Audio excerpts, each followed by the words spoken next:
So there's a lot of criticism with the newest Lilo and Stitch movie, and a lot of people would like to write it off as just, oh, adult Disney fans are being too extra. It's actually more about the blatant propaganda and the destruction of actually a pretty good story with a good message. Spoilers ahead for people who don't want to get spoilers, so X out now. But if you're still here, there's a huge difference in the newest Lilo and Stitch, which is at the end of the movie, Nani, which is Lilo's older sister, actually gives her up to the state and a neighbor to pursue, get this, a fucking marine biology degree out of state. Girl, you can get a marine biology degree in Hawaii, free tuition.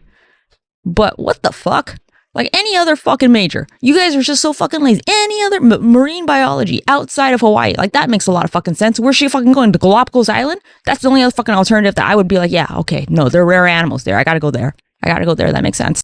Also, anyone who's worked with Child Protective Services knows that if the child and the family can and want to be together, that is the best case scenario for all parties involved. If the parents or the family members are making big steps that are showing that they want to stay united as a family, that is the best option for everyone involved. There's no place that anyone has ever been like, yeah, it's better if the state just takes them away and they stop being a family. Ohana. Ohana means government control.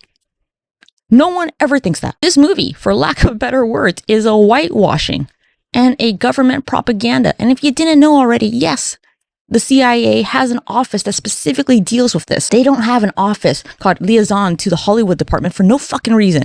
Why do you think all the movies that you watch, from Transformers to anything in the Disney universe, including this shit right here, has always had such a very positive view of the United States Army?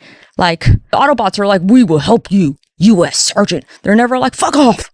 We're fucking aliens that turn into cars. We can do whatever the fuck we want. That would be the most reasonable option. But instead, they're like, we would love to help the humans and their government forces, especially their armed forces, who is always so practical. And very contrary to popular or whatever is said by the mainstream narrative, that tourism does actually not benefit Hawaii or Hawaiians or the native culture. It actually has stripped it of everything and made it reliant on consumer culture and tourism. Hawaii was once a self-sustaining island. It could be a self-sustaining island, but for the tourism. And also, if you look into the history of Hawaii, it is not pretty. And the dough factory is ugly. And honestly, it's not like Hawaii became part of the United States under good, like fucking pretenses. It was ugly pretenses. And I had to learn the hard way going, there seems to be some sort of like tension here. And then I had to learn the history while I was traveling there. I was like, oh my fuck. This is some haunted ass shit.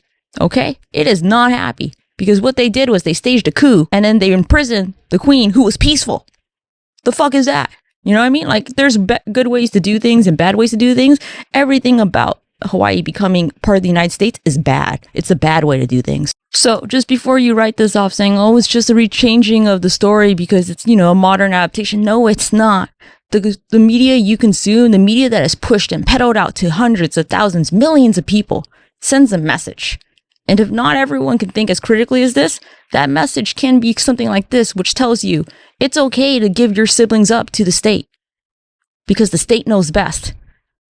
And that's a load of propaganda if I've ever heard it.